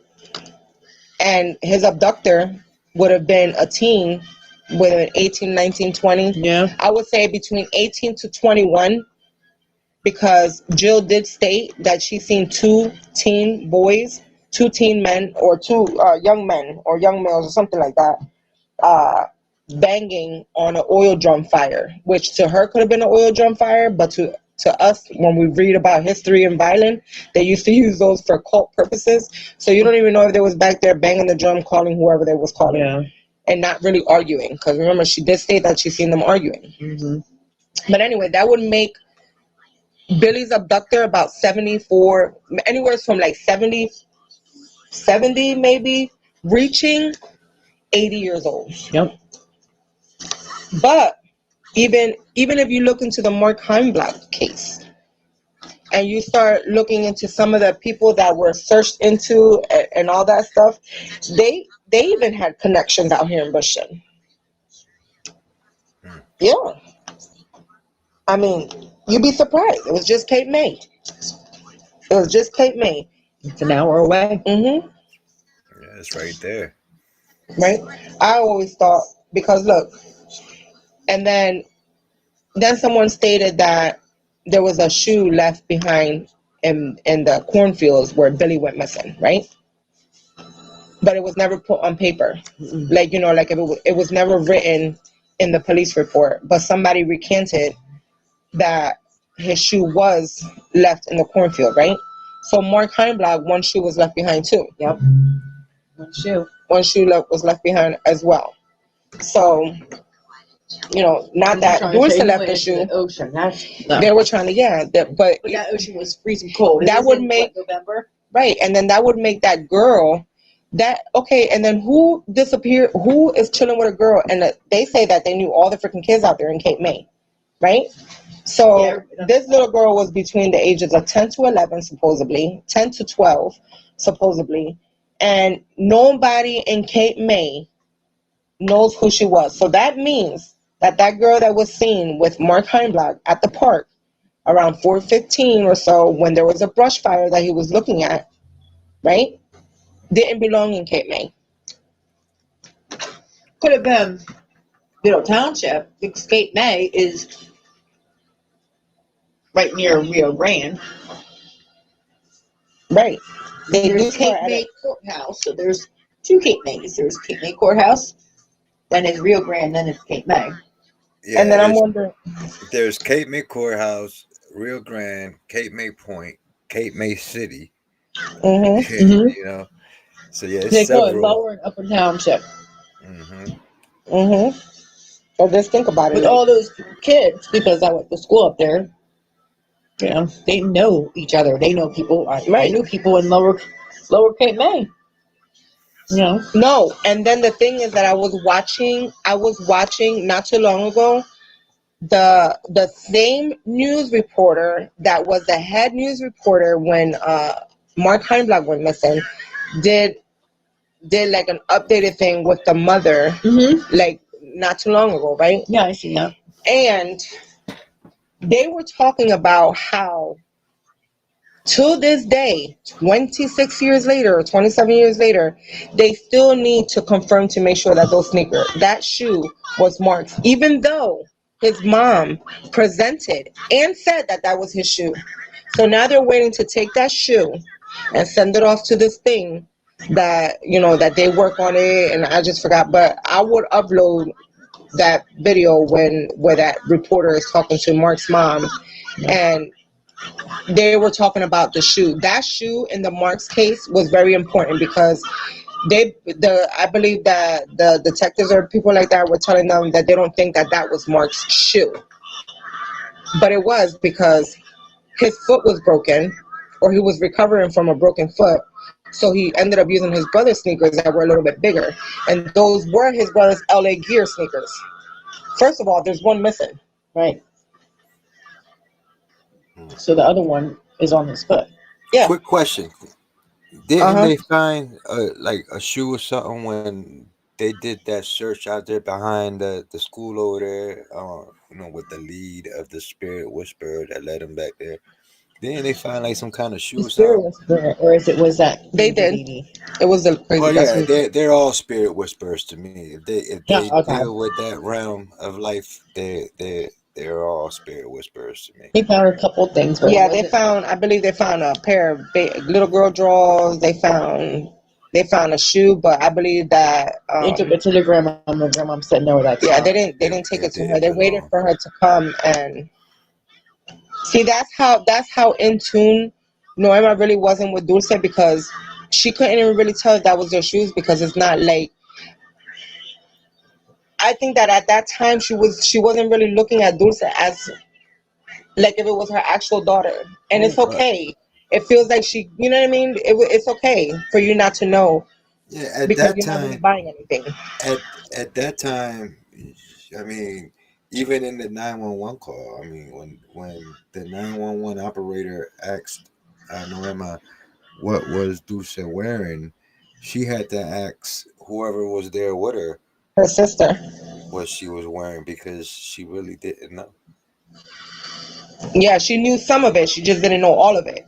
You know, but either way, And again, anyway, I'm just from the outside looking in. I don't know. they found a lot of things out there. They found in the when they were searching for her in the British Zoo. Do you know how many freaking cat burials they found out there? You think you I trying can to tell me imagine. that people been back there dumping cats, or is there really somebody who's practicing on cats out there? I mean, what do people do with their pets when they pass away? Some people will bury them. I know that I've had a couple dogs that done passed away on me, and I done took them to the backyard and buried them. That's the backyard. But I'm talking about in the woods when people were searching. There was a whole bunch of little cat graves. It's crazy. Right. I mean, if you wanted to bury your pet, you bury it behind your house. You don't just Yeah. dispose of it and then bury it out there in the, well, it's probably Pet Cemetery back there in the woods. I was gonna say that. It's Pet Cemetery. I wasn't going back there. 5. All them damn cats is gonna jump on you one of these days. But when they were searching in the woods too, they came across red bowls with food in them. So who was out there feeding those animals? So you see, whoever was out there doing all of this stuff probably could have been the one that took her, because probably seriously, it had to have been someone who knew how to get the hell out of that Brushing Park. I'll tell you that much for sure. Because hell, sometimes we get out of there and I still end up getting lost, no matter how many times we done went down that street.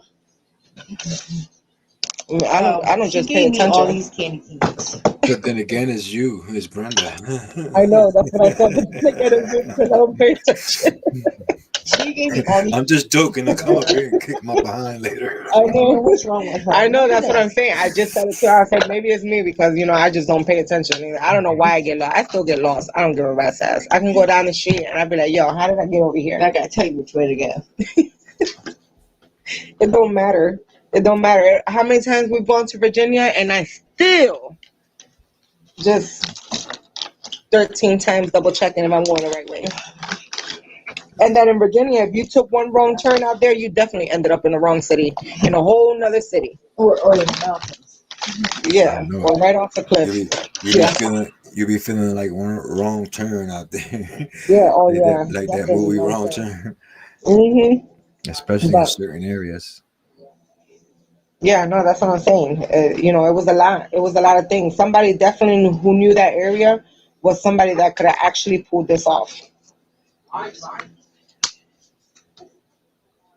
What is that? I believe that 100%, Brenda. And who do we know for sure feeds? I don't know. Somebody was feeding them. Somebody was out there feeding them. Well, in conclusion, Well, yeah, I'm done now. Cause I'm hungry. I haven't even eaten yet. But that it was very good. Anyway, like I said, don't discourage yourself. I know that a lot of people wanted Noema to be arrested, thrown on the floor, dirt on her face, handcuffs in the back. But unfortunately, not on Wednesday. They looked real cooperative. They walked out. They were a little bothered, yes, because you don't even know what they was doing at that time. They could have been doing a whole bunch of things. You know what I mean? And her attending to her daughter who was just recovering from the hospital and all of that stuff. I mean, and then to take her out, it was cold as hell that day too. Oh yeah. It was cold as hell that day. Okay? And then your daughter was recovering from COVID and pneumonia and all of that stuff. And you got to take her back out there on the road unexpectedly like that. So that means now you got to make sure your child is bundled from head to toe. I would have been a little bit. My feathers would have been ruffled. So anyway. So in conclusion, what you're saying is that the police action that was going on over there at the Alavez home wasn't a raid. There wasn't no rams, no guns, no handcuffs. It was none of that. No, absolutely not. All right. Absolutely not. I'm telling you, you could even see it in the video. When I said you could see her walking, at first I didn't even know it was her. And then I was like, I told Anna, I was like, oh, there she is right there. Because I was concerned. I was like, what the hell is going on in there? At first, like I said, we thought it was a fight. Then she said it was detectives. Then we thought, oh, shoot, did they find Dulce? Right. But, like I said, but they looked cooperative. None of them, they were able to get in the cars by themselves. Like they were told which car to go to. Yep. So they walked there by themselves. They weren't even held by the elbows. They weren't even, escorted to the car, making it look like some strong-end criminals. It didn't, like I said, the only time that people knew what was going on is because they already knew of, Dulce being missing or whatever. So they, whatnot. But even the guy from the store was asking questions. Yeah. He was out there trying to look at the corner, but he had so many customers.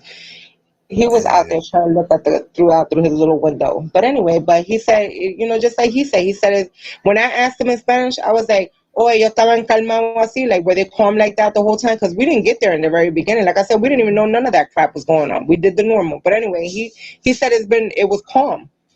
He didn't even know that was going on out there. That's how calm it was. A raid, you'd be like, you'll hear it, boom. You know what I mean? Everybody get on the ground. And you definitely would have seen a paddy wagon sitting out there, maybe. Oh yeah, and then SWAT team, everybody. Yeah, everybody. And you definitely. They would have been all in black. These were just. They were plain clothes. They were plain clothes detectives. Right. So, and then heads up, and then Melanie. Before I get off, Melanie Dawn, her aunt also is missing.